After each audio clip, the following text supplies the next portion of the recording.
Dear students, welcome back to the STEAM class channel. Dear students, now we will discuss what is the actually the difference of polybacteriophage. क्या nucleotide जो base pair हैं, base pair जो आपने पढ़ा था nitrogenous base pair, purines, pyrimidines, कितने कहाँ present होते हैं. क्लियर. जो डीएनए होता है डबल हेलिकल स्ट्रक्चर स्टूडेंट्स, इसकी ये दो तो क्या होती है पॉलीन्यूक्लियोटाइड चेन, जो किसकी बनी होती है न्यूक्लियोटाइड्स की ही बनी होती है. Clear. Nitrogenous base, pentose, sugar, phosphate group की बनी होती हैं. इनमें जो बेसिस होते हैं ना स्टूडेंट्स, वो बाहर की तरफ होते हैं. जैसे प्यूरिन्स, पायरिमिडीन्स है, ये सिर्फ बाहर की तरफ है जो हमें विजिबल होते हैं. जैसे ए है वो टी के साथ बॉन्ड बनाता है, जी है वो ट्रिपल बॉन्ड सी के साथ, ग्वानिन है वो साइटोसिन के साथ बॉन्ड बनाता है, वैसे ही एडेनिन है वो थायमिन के साथ डबल बॉन्ड बनाता है. तो ये बेसिस बाहर की तरफ इमर्ज होते हैं. क्लियर. तो ये बेस पेयर कितने प्रेजेंट होते हैं, कितने न्यूक्लियोटाइड कंप्लीट प्रेजेंट होते हैं, उनका हमने आइडेंटिफाई किया डीएनए को ऑब्जर्व करके. तो ये as a comparative point of view आपको पता होना चाहिए कि कितने न्यूक्लियोटाइड प्रेजेंट होते हैं. क्लियर. तो बैक्टीरियोफेज में स्टूडेंट्स कितने न्यूक्लियोटाइड होते हैं 5386. इतना जो अमाउंट है न्यूक्लियोटाइड्स का वो प्रेजेंट होते हैं. न्यूक्लियोटाइड आपको इसमें पेंटोज, शुगर, मतलब कंप्लीट इतनी न्यूक्लियोटाइड चेन बनती है इतने मॉलिक्यूल्स की. क्लियर. जो डीएनए को बना रही है बैक्टीरियोफाइज में. अब बैक्टीरियोफाइज लैम्डा की बात करें इसी की स्पीशीज की, उसमें कितने बेस पेयर्स होते हैं 48502. 48502 बेस पेयर्स. इकोलाई के स्टूडेंट्स क्या होते हैं, इकोलाई इसको ऐसे बोलते हैं, इगीरिया कोलाई, इसमें होते हैं स्टूडेंट 4.6 इंटू 10 की पावर 6 बेस पेयर. और जो ह्यूमन गैमेट्स है, जो ह्यूमन गैमेट्स है स्टूडेंट्स, ह्यूमन गैमेट्स क्या होते हैं, हैप्लॉइड होते हैं ना, sperm in male, ovum in female, these are the haploid. मतलब जो गैमेट्स है, जो हैप्लॉइड सेल होती है ह्यूमन बींग्स की, उसमें बेस पेयर्स कितनी होती है 3.3 इंटू 10 की पावर 9 बेस पेयर. कितने होते हैं 3.3 इंटू 10 की पावर 9 बेस पेयर. और डीएनए है क्या स्टूडेंट बेसिकली. अब हम यहाँ बात करेंगे तो डीएनए की ही लेके बात करें सबसे पहले. Why DNA is the most interesting material, क्योंकि यही डीएनए है जो आगे पेरेंट से नेक्स्ट जनरेशन में ट्रांसफर हो रहा है. That's why it is called a genetic material.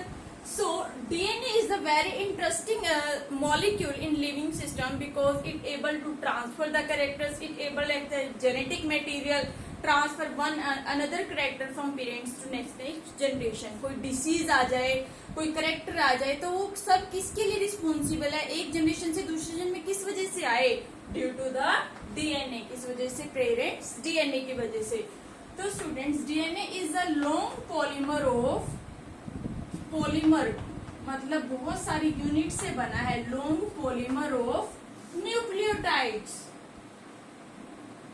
DNA is the long polymer of nucleotides. ये स्टूडेंट्स फिर आपको पता चलेगा कितने न्यूक्लियोटाइड बैक्टीरियोफेज में आता है, लैम्डा में कितने बेस पेयर आते हैं, इकोलाई में कितने होते हैं, ह्यूमन जीनोम में, ह्यूमन गैमेट्स में कितने आते हैं. Clear students. ये जो सीक्वेंस था न्यूक्लियोटाइड का बहुत टाइम बाद पता चला, जब पूरी डिस्कवरी हो रही थी जेनेटिक्स की, तब जब हम स्टडी कर रहे थे इनहेरिटेंस के ऊपर, तो इसको आइडेंटिफाई करने में भी 10 इयर्स के बाद जो है एक रिजल्ट मिला फाइनल इन्वेस्टिगेशंस के बाद, कि जो सीक्वेंस रहता है डीएनए में वो किस टाइप का रहता है बेस पेयर्स का. ये स्टूडेंट्स जिससे ह्यूमन जीनोम को स्टडी करने में इजी हुआ. ह्यूमन जीनोम मतलब पूरे का पूरे सेट ऑफ क्रोमोसोम्स को. क्लियर. तो अब अगर जो हम इसमें बात करें,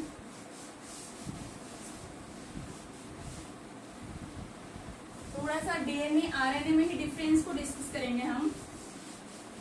then we discuss the structure of polynucleotide chain. बस here is the DNA and here is the RNA.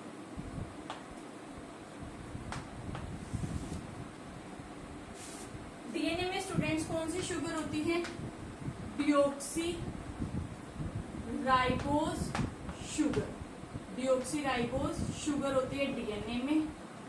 Second position पे ऑक्सीजन एब्सेंट रहता है. आरएनए में कौन सी शुगर होती है स्टूडेंट्स, राइबोज शुगर.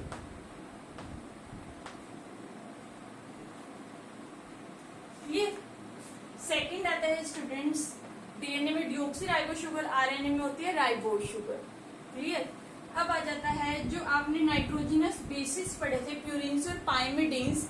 अब मैंने बताया था कि जो प्यूरिन्स है स्टूडेंट्स, जो प्यूरिन्स होते हैं उनमें क्या आता है, एडेनिन आता है,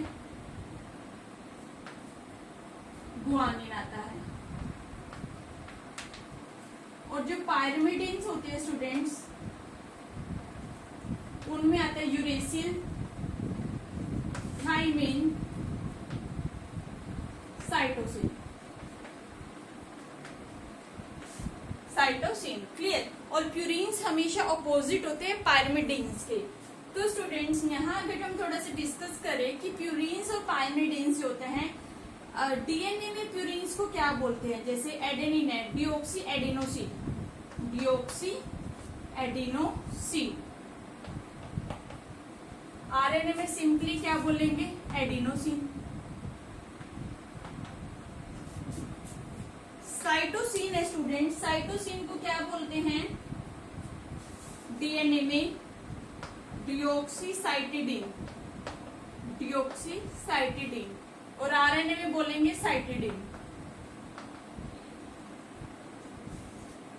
अब आ जाते हैं गुआनोसिन, डीएनए में बोलते हैं डिऑक्सी गुआनोसिन।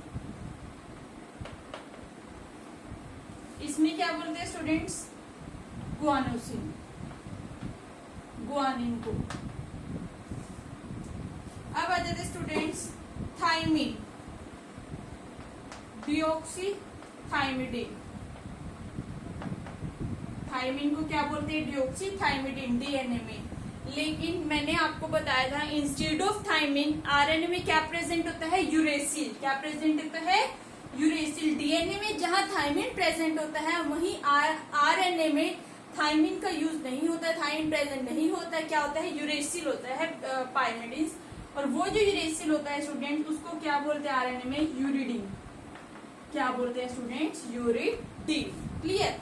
और इस यूरेसिल का केमिकल नेम क्या होता है स्टूडेंट्स, यूरेसिल जो होता है इसका केमिकल नेम क्या होता है, अगर जो क्वेश्चन आ जाता है but is the chemical name of uracil that is five methyl thymine. क्या होता है, 5-मिथाइल thymine. Clear students.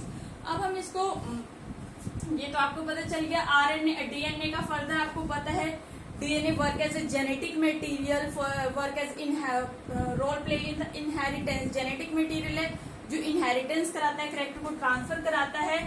Majority of organism में डीएनए ही होता है जेनेटिक मटेरियल, लेकिन कुछ वायरसेस में जो है आरएनए भी जेनेटिक मटेरियल होता है। फॉर एग्जांपल एचआईवी वायरस की हमने बात की थी। कुछ और वायरस होते हैं जिनमें आरएनए जेनेटिक मटेरियल होता है। Clear students. साथ के साथ अगर जब हम बात करें कि आरएनए और भी क्या क्या काम करता है, एज ए अडेप्टर भी काम करते हैं RNA, as a structural work भी करता है, स्ट्रक्चर्स बनाने में भी हेल्प करता है स्टूडेंट्स। मैसेंजर आरएनए भी वर्क करता है ये, और ये it work as a catalyst. ये कैटालिस्ट की तरह भी काम करता है। डीएनए का ऐसा कोई रोल हमने नहीं पढ़ा अभी। Clear students. तो आरएनए के फर्दर रोल भी फंक्शंस होते हैं, और DNA work as a genetic material. Clear students. अब आ जाता है स्ट्रक्चर ऑफ पॉलीन्यूक्लियोटाइड चेन।